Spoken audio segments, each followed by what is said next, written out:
Warning. The content on this channel is not intended or suitable for minors below 13 years of age. If that is you, please click off and come back when you're older. By continuing beyond this point, you affirm that you are 13 years of age or older.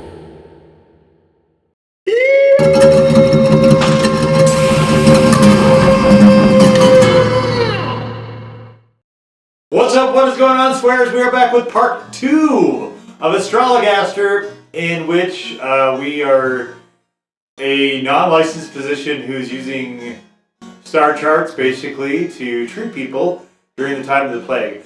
So, that part is all kind of okay. What I really like, and you can hear it now, is in the background, is the musical accompaniment. Like, the musical part of this game is by far the best part about this, and that is, like, the tone is kind of what's keeping me going here. So we're at the right now we're picking up where we left off the last video. We just got done treating this woman here, whatever her name is, and we're trying to get letters of recommendation so that we can get a license and not be prosecuted. So. On to the next patient. Mary Kate is frightened when she spies a looking glass. For 'tis a portal and through whence the gates of hell will blast. The deadly and foul wind that comes direct from Satan's mouth.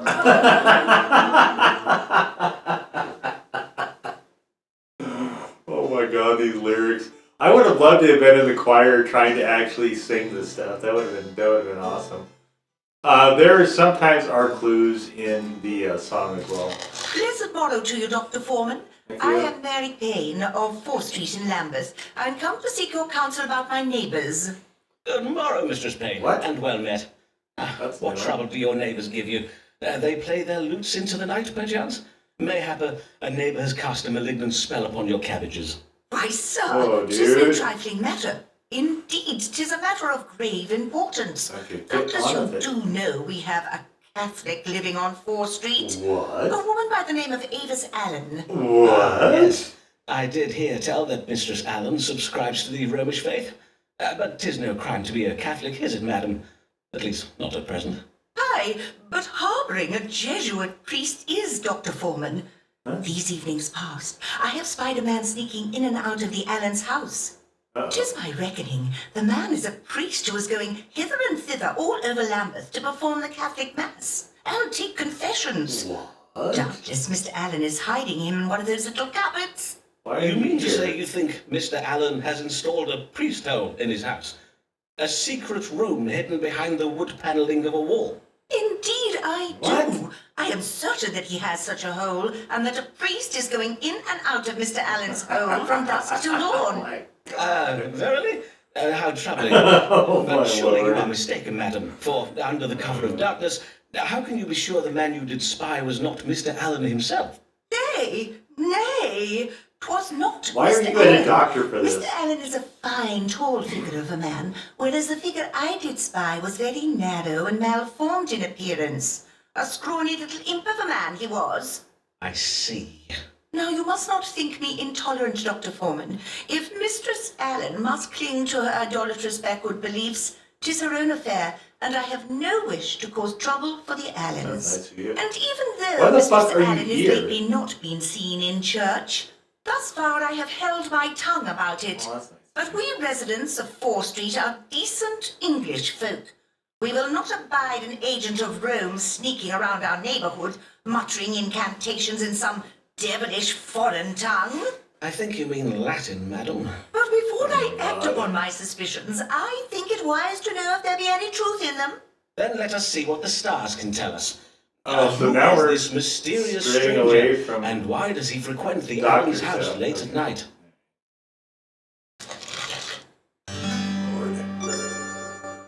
Oh, this one isn't going to tell us anything. Oh boy. There's a pitchfork thing in that one. That one looks kind of cool. Let's do B. I don't know what any of those constellations are. By the way, It hell. would seem the man you saw is a foreigner who's been secreted into the Allen house to aid Mistress Allen with their family difficulties. Family difficulties? Come, Dr. Forman. Pray speak plain. Ah, well, as you doubtless know, the Allens have never been blessed with a living child. Mayhap 'tis the belief of Mistress Allen that the seed of a foreigner would prove more powerful than the, demonstrably less successful seed of Mr. Allen. Then 'tis naught but adultery, fornication with a foreigner. Mistress Allen will pay dearly for such sinning. Her soul will be damned to an afterlife, beset by the exquisite tortures of hell's capricious demons. Aye, well, according to scripture, that is technically true. But to harbour a Jesuit priest is a far greater evil. We must be glad that Mistress Allen commits naught but the sin of adultery, conducted late at night with a man who gives forth strong foreign seed. You have given me much to think on, Dr. Forman. Blessed day. I am glad to have been of service, Mistress Payne. Okay, so we want to keep getting the plus signs.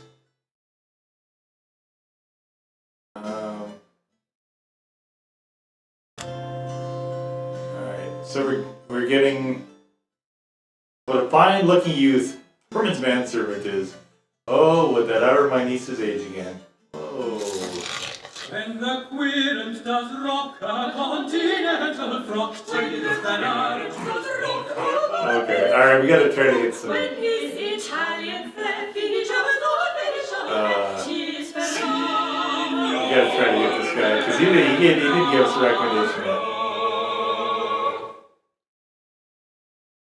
God give you good day, Signor. And how may I assist you?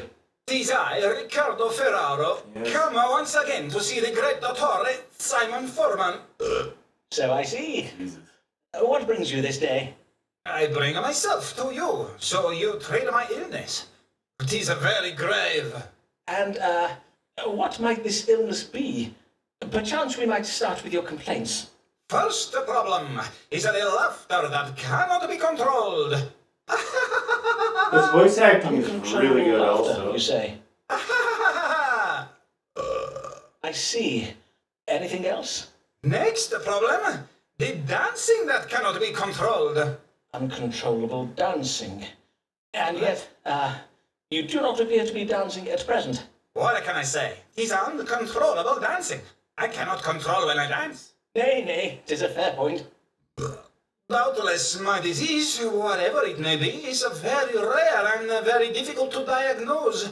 But of course, if it be beyond your medical understanding...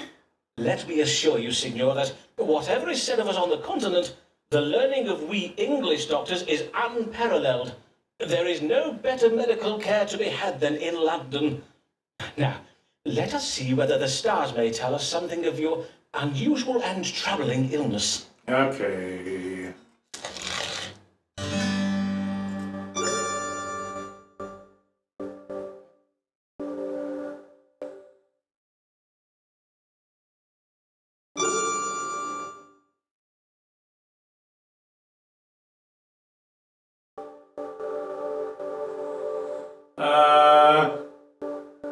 Yeah, let's go with that. It sounds to me like you're experiencing pain in your stomach. But how did you know this? Indeed, methinks you are stricken with a bout of colic. Most doctors do advise upward purging, but I have found the dog cure more efficacious in cases of colic. The dog cure? Aye.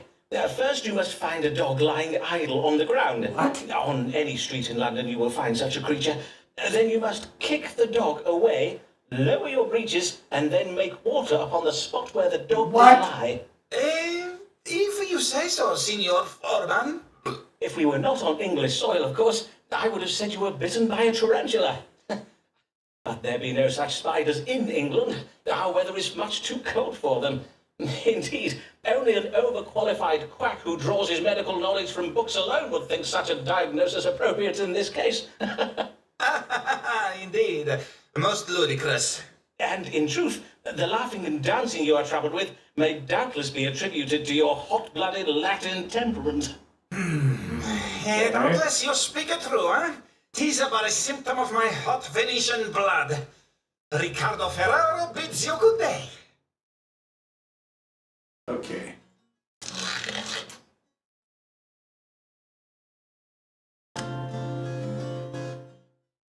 By what manner of dark magic did he learn of my stomach pain?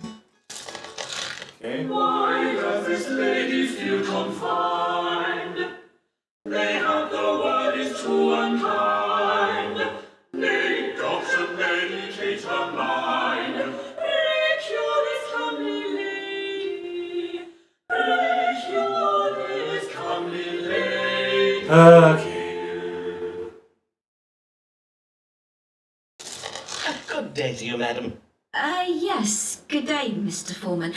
Pray tell, is your Venetian querent Riccardo Ferraro one of the patients you treat for troubles of the mind? Forsooth, his manner is right strange.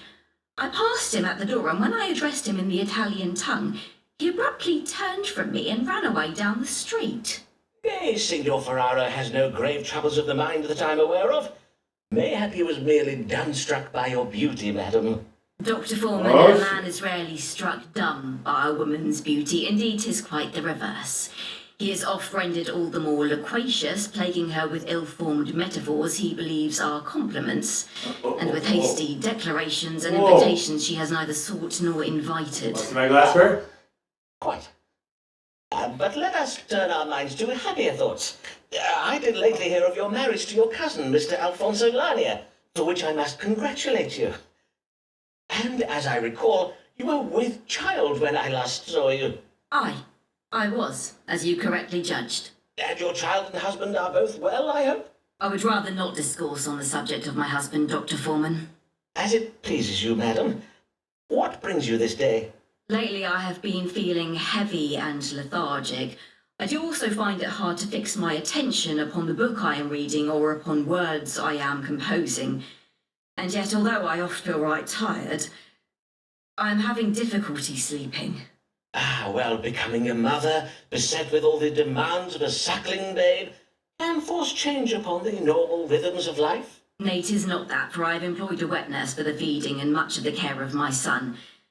Methinks I must have some kind of disease. I see. Let us consult the stars to see what afflicts you. What is ailing Mistress Emilia Lania? Okay. Indeed. Melancholy.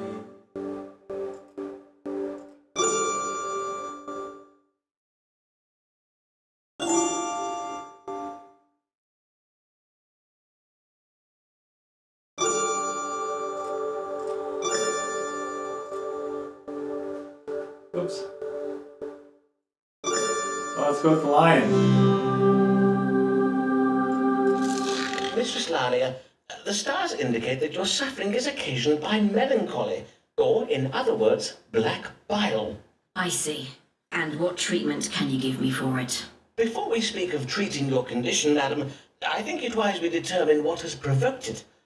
You did express a desire not to speak of your husband, and I cannot help but think that such a reluctance reveals where the source of your troubles might lie, to wit, within your marriage. Would I be right in thinking this? I do not wish to cause you distress, madam, but as a doctor, I do feel I must press you in case it is relevant to your troubles. My marriage is not a happy one, Dr. Forman. Mr. Lanier and I do not agree on matters of money and strong drink. I see. And what are your opinions on these subjects? That he spends all our money on strong drink. He disagrees. You cannot be brought around to see your point of view, nor you his, I presume. Well, the marital discord provoked by strong differences of opinion can oft engender melancholy in a wife. Until the matter is resolved between you, you may take a syrup of roses and chicory. Drink of it each day, and it will serve to reinvigorate your vital spirits. I will also have my manservant William bleed you of some of that excess bile. I thank you, Dr. Forman. William, come hither and bleed Mistress Lania. Oh boy. Okay. Yeah, bleeding my husband will cure his taste for strong drink. Very vigorous bleeding. Alright, indeed. Sir, I thank you for your recent inquiry towards obtaining a license to practice medicine. I note from our records that you terminated your enrollment in our institution some years ago on the ground of insufficient funds. While we do not ordinarily issue medical licenses to men who have not first completed a medical degree, proof of equivalent professional experience in the form of letters of recommendation may be taken into consideration. A minimum of 8 such letters of recommendation is customarily required. I advise you to write to us once again once you have obtained the requisite number of letters. Well, Is very patient, we will no longer shy. that's right. These formulas now are patient, and haste is the cure. Oh, yes, okay. Ah, my dear Avis, what a pleasure it is to see you. I have oft thought of our I last... cannot tarry long. My husband will be expecting me home. Of course. But, dear lady, is something the matter? Of course. Do not all your querents come with a matter they wish an answer to? Well, yes, I but... wish to ask of the stars whether a man I am close with, a man who is not my husband, whether that man be also close with another woman. A man you are. I see. Well, if I am to judge the stars for you, I must ask you to be more precise. In what sense do you mean close? The platonic bond of friendship? Nay, close in the sense of being intimate. I see. Bam, Then bam. 'tis the familial tie of kinship, perchance. Nay, I mean someone with whom I have shared physical relations. Verily, madam, if I am to give you an accurate reading, you must state your question clearly. Methinks you know full well what I asked. Whoa. I bid you ask the stars whether my lover is, just to say, be it true that he engages with another woman in acts of strumpy-humpy. Strumpy You humpy. astonish me.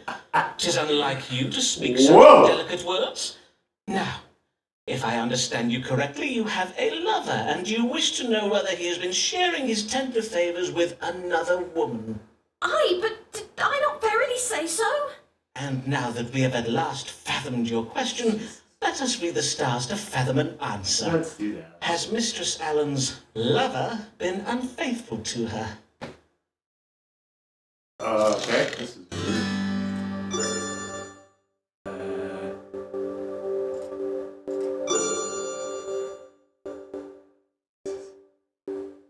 Okay, let's. I guess we'll pick this. I don't know what any of these are. Is as you suspect, madam. Your lover does indeed share intimacies with another woman, one with whom he hopes to father children who bear his name. To wit, he desires something that you, a married woman, are unable to give him. Then I knew it! Moreover, according to the stars, what does it say here? Ah, yes, they say the quickening fever of your lover's desire has lately begun to cool. 'Twould seem he now finds relations betwixt you somewhat, well, a trifle dull. Dull? But you, verily? 'Tis my sister Bridget. Aye, 'tis she, those cow's eyes she makes at you. She has lured you away. Fie upon her, that vile little Wow. strumpet! What? You mean to say it is I you speak of? Dull? You find our relations dull? But Avis, pray heed me. Then how is this for dull? Not great. God damn it. Am I to be thus scorned? I can hardly bear it. Simon's heart. He thinks his heart must be made of stone. Fucking bitch, why don't you just say the other thing? Fortescue always has what's new. Say what's up, damn it. Also, I didn't know what the start things were. That was me. That was my fault. She oft gets her hands on goods from foreign lands that captive he sends. Okay. Good morrow, madam. I humbly welcome you to my consulting chambers and thank you for choosing my practice. Mistress... Fortescue, Mistress Sybil Fortescue. Well then, Mistress Fortescue, what may I assist you with this day? I come upon a most troubling matter, sir. I know not whether it is a medical matter or something else. I see. Pray describe your trouble to me, madam. Well, I suppose it all began with a dinner I hosted I at my suppose house it last did. even. Mayhap you have heard of my dinners, Dr. Forman. They are much talked about. Though I fear last evening's dinner will be talked about for all the wrong reasons. Talked about, you say? Yes, indeed, invitations to my dinners are much sought after, for I host the fuck, most get on desirable with of it. guests. Lords, bishops, poets, explorers, painters and the like. Why, last eve I hosted the famous Robert Lord Devereux, the playwright William Shakespeare, and the Bishop of London and his wife. As well as fascinating conversation, at my table I serve the very latest and most original dishes. Last even, I served an exotic green vegetable called a potato. So crisp and refreshing. My dear husband sent them home to me from the New World. Doubtless you have heard of my husband, Captain Fortescue. He is a great friend of Sir Walter Raleigh. I see. Your dinners do sound most excellent, Mistress Fortescue. But what occurred at last eve's dinner that has you so distressed? Well, in truth, 'twas after dinner. We all felt a strong desire to take some air, and so we left the table to take a turn in some pleasure gardens nearby. But then, as we were walking along the path, right in the middle of the gardens, in full public view, Pray do not distress yourself, madam. Prithee, take your time. my guests and I were, all of a sudden, stricken with pain. We began chundering and voiding from our... But there was nowhere to turn, you see. There were no bushes close by to shield our modesty. Oh, God. 'Twas unspeakable. A moment, madam, as I note this down. Abdominal pain and simultaneous upward and downward purging of Ah. a most sudden and violent nature. Great. Now, let us see how these Oh stars my explain this God. most distressing and Shitting and unsavory puking event. everywhere. I don't want to go to one of your Mistress dinners. Sybil Fortescue and her guests last eve. Yes. What could that have been? There you go. Digestion. Chilly cold. Wandering hands?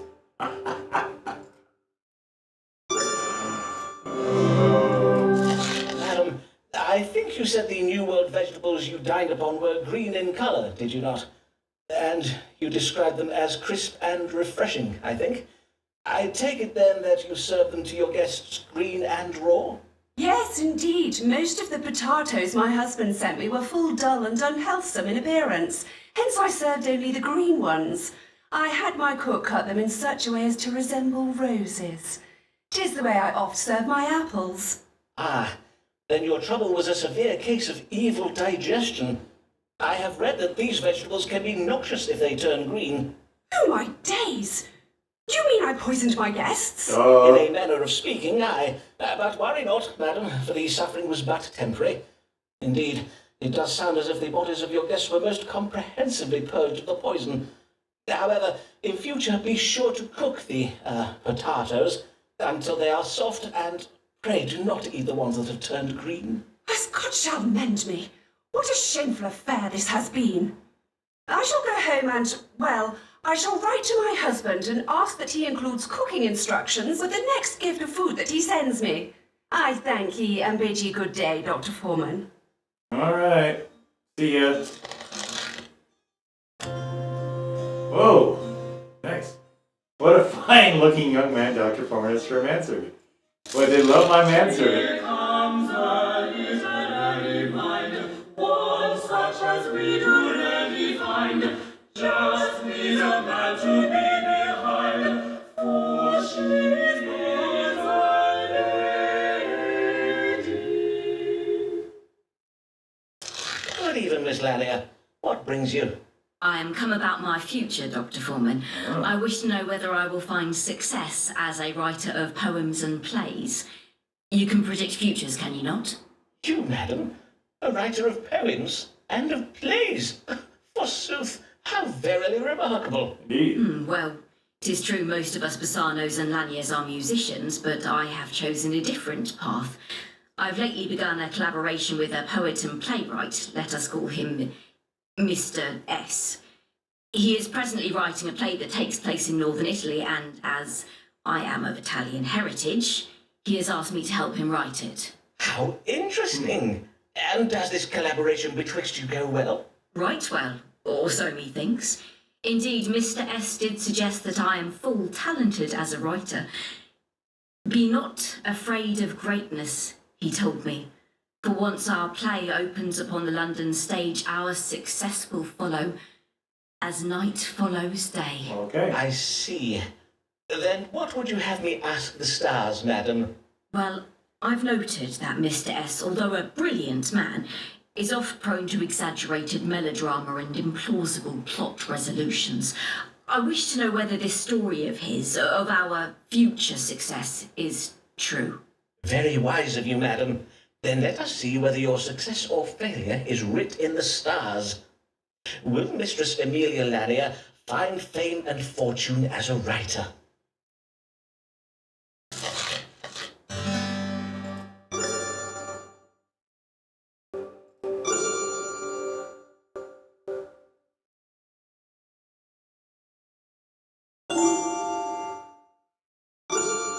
Let's go.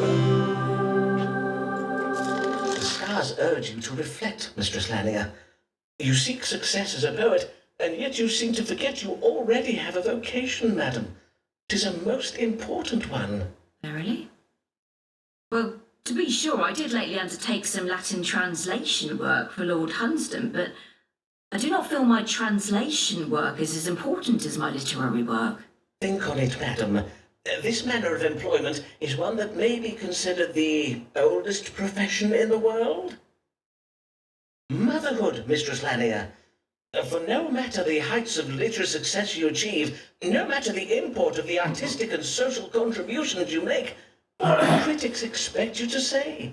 What will London's public clamour to hear you assert? What will they want? That your worldly accomplishments are as nothing compared to your greatest achievement of all, your children. I think that most unlikely, Dr. Forman. As I did previously mention, I have entrusted most of the care of my son to a wet nurse. Are you sure that is wise, madam? Mayhap 'tis your son who is destined to become a great poet, but if his mother does not afford him her full attention... Well, not knowing what constellations actually are is somewhat of an issue here. Alright, so what if Dr. Forman speaks true? Nay, I must stand fast, but what if he speaks true? Okay. Oh, she's back. Alright, so she got really cartoonish.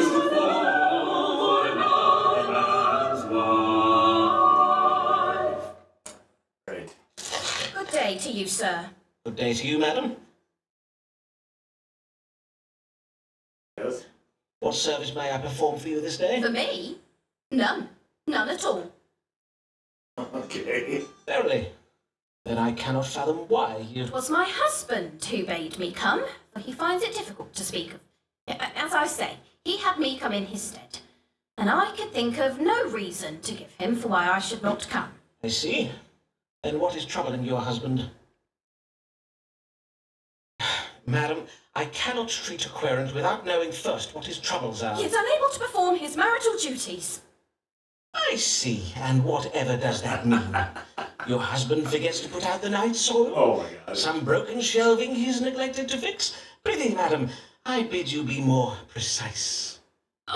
You know perfectly well what I mean, Simon. I bid you not drag this out any longer. Pray read the stars and let us get this over with. As you wish, madam. Now, let us see.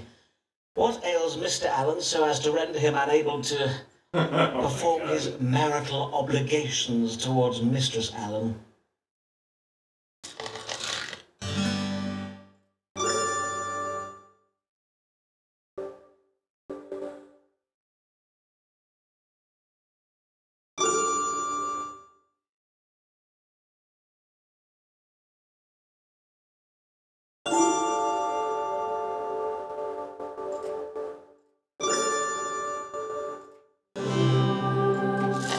Husband is suffering from a lack of sanguinity in the brain, which has resulted in a loss of carnal lust.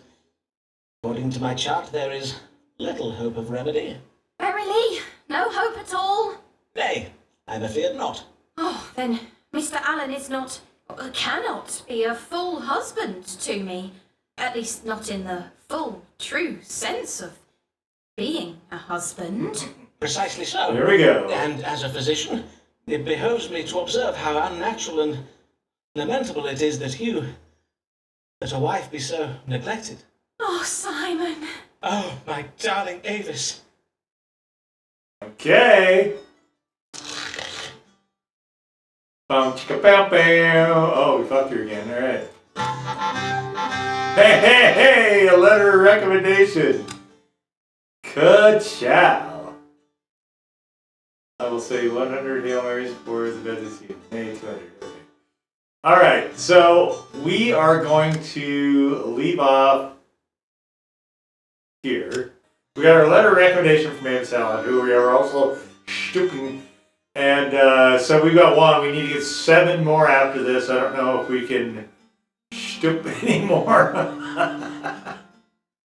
of the people in this, but we need 7 more letters of recommendation. So we'll be back in part 3 to try to get some more and also see how our love affair with Avis Allen is going. So this is a pleasant game. I mean, it's a game that is fun to play once. This actually is apparently based on the Bodleian Library from Oxford and a bunch of books that are in there. So there is a lot of historical stuff in here. Musical score is tremendous. So this is a very, very pleasant game. It's not a game that I think is going to do repeated plays, probably for me, but it is very pleasant. I'm digging this quite a bit. So we'll be back for part 3 of Astrologaster in the very next episode. Until that time, squares, as always, peace out.